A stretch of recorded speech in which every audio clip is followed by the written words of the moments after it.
আসসালামু আলাইকুম। এলিসাস কুকিং রেসিপিতে সবাইকে অনেক অনেক শুভেচ্ছা জানিয়ে আজকের রেসিপিটা শুরু করছি। খুব সহজে আজকে আমি তৈরি করে দেখাবো ভ্যানিলা স্পঞ্জ কেক, যেটা বার্থডে কেক তৈরি করতে কাজে লাগে। তো এই পারফেক্টলি ভ্যানিলা স্পঞ্জ কেকটা আমি কিভাবে তৈরি করি চলুন দেখে নিই। প্রথমে একটা বাটিতে দুটো ডিম ভেঙে নিয়েছি।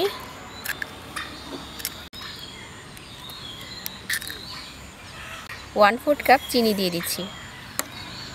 1 চামচ ভ্যানিলা এসেন্স দিয়ে দিচ্ছি। একটা ইলেকট্রিক বিটার দিয়ে খুব ভালো করে বিট করে নিচ্ছি।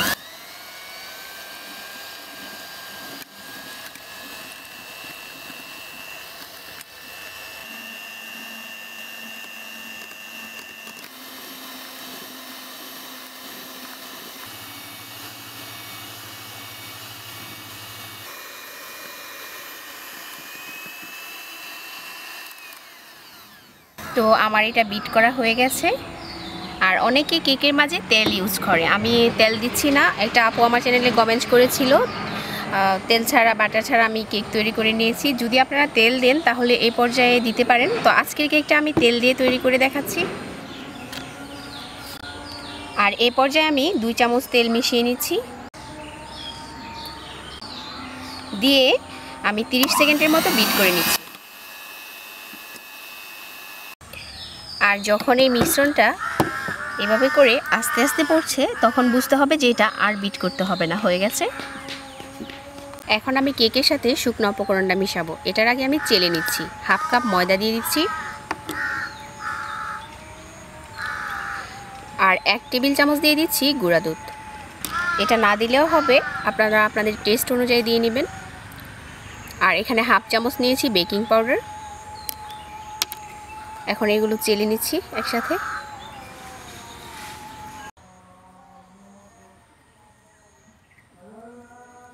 এখন অল্প অল্প করে শুকনো উপকরণটা আমি মিশিয়ে নিচ্ছি। এটা একবারে দেওয়া যাবে না, অল্প অল্প করে দিতে থাকতে হবে। আর এভাবে করে ঘুরিয়ে ঘুরিয়ে তারপর মিশাতে হবে।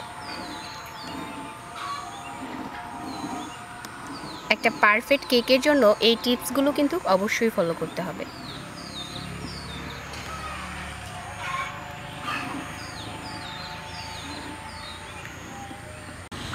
পুরোটা ময়দা মেশানো হয়ে গেছে। তো এখন মিশ্রণটা এরকম আছে। আমি এখানে 1 পাউন্ডের একটা বল নিয়েছি, এটাতে ঢেলে নিচ্ছি।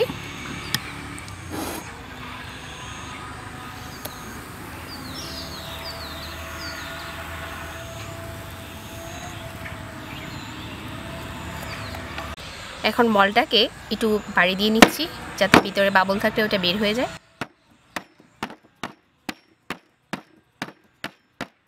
একটা পাতিল বসিয়ে এটাকে ফ্রি হিট করে নিয়েছি। আমি কেক বেশিরভাগ এটাতে বেক করে থাকি। আর যে ঢাকনার যে ছিদ্রটা আছে ওইটাও বন্ধ করে দিয়েছি। এখন এটা দিয়ে দিচ্ছি কেকের মলটা, আর একটা ঢাকনা দিয়ে ঢেকে দিচ্ছি 30 মিনিটের জন্য। আর চুলার আঁচটা থাকবে লো আর মিডিয়ামের মাঝামাঝি। তো আসছি 30 মিনিট পর। কেকটা এখন বেক করা হয়ে গেছে, আর আমি উপর থেকে ঢাকনাটাকে সরিয়ে নিচ্ছি।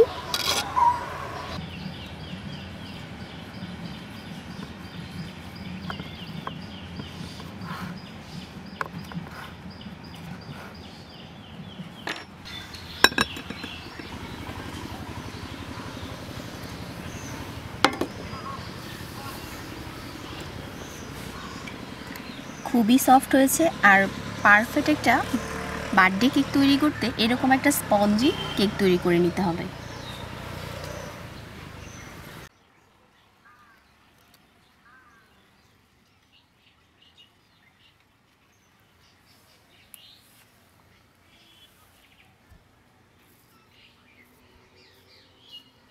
তো পারফেক্ট একটা স্পঞ্জ কেক তৈরি করা হয়ে গেছে।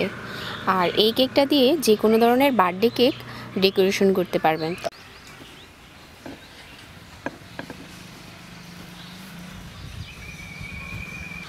তো আশা করছি আজকের এই রেসিপিটা ভালো লেগেছে। এরকম সহজ সহজ রেসিপি পেতে চ্যানেলটিকে সাবস্ক্রাইব করে রাখবেন। সবাই ভালো থাকবেন। আর আজকে বিদায় নিচ্ছি, আল্লাহ হাফেজ।